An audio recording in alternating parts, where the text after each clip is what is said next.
Short and long-sightedness and astigmatism are all due to light not focusing precisely onto the retina. Surgeons can correct this by using a laser to reshape the curvature of the front surface of the eye. The surgeon operates on the eye one at a time. He cleans the eye, the lid and the lashes with antiseptic and administers anesthetic drops to freeze the eye and lid. He opens the lid wide with a speculum, then rinses the eye with a saline solution. Everything's frozen so the patient doesn't feel a thing. Next are antibiotic drops which prevent infection. Before every operation, the surgeon tests the equipment. He fires the laser on a metal plate to test its energy level.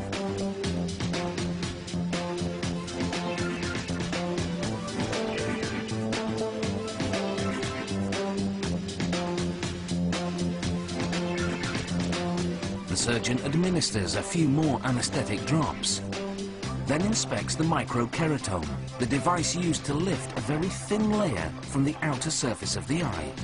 The patient's cornea is measured using an ultrasonic instrument.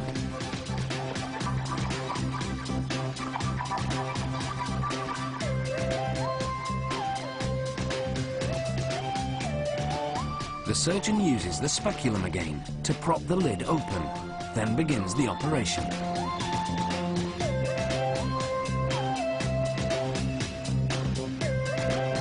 The eye is marked with a sterile ink, reference marks to be used later.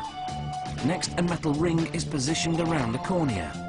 The ring is attached to a suction pump, so it clings to the eye. Like holding a tomato steady while you slice it, it holds the eye steady while the surgeon cuts the tissue. The surgeon lubricates the eye with sterile water, then mops up the excess water with a small absorbent sponge. Then the microkeratome is slipped into the grooves in the metal suction ring. In a matter of seconds, the device moves across the eye, cutting open a flap of tissue, the same way a carpenter's plane shaves a layer of wood.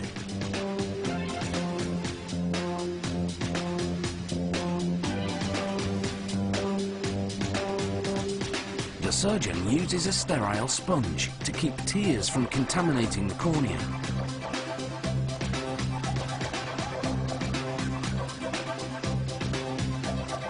He folds back the flap of tissue, exposing the cornea.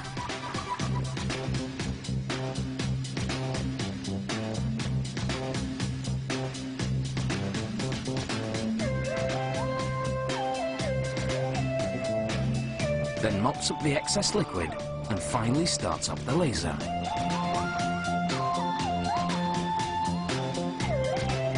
Meanwhile, a tiny sponge keeps the flap moist. The laser, an invisible beam of light, fires in 50 pulses per second.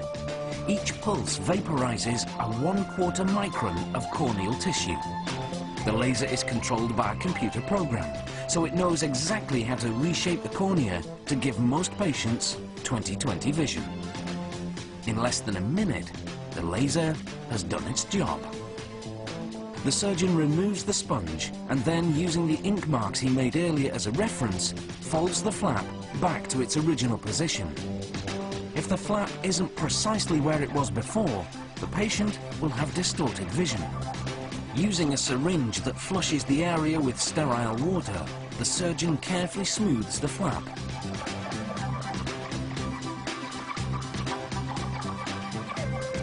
Within 45 seconds, the negative pressure inside the cornea sucks the flap back on. The flap literally seals itself.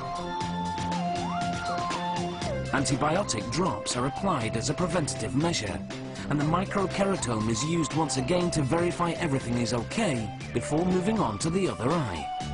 He takes the speculum off, tapes the eye closed, then performs the same operation on the other eye. When that's done, the surgeon uses a high-powered microscope to make sure the flaps are wrinkle-free. Finally, the patient wears protective shields overnight for just a week.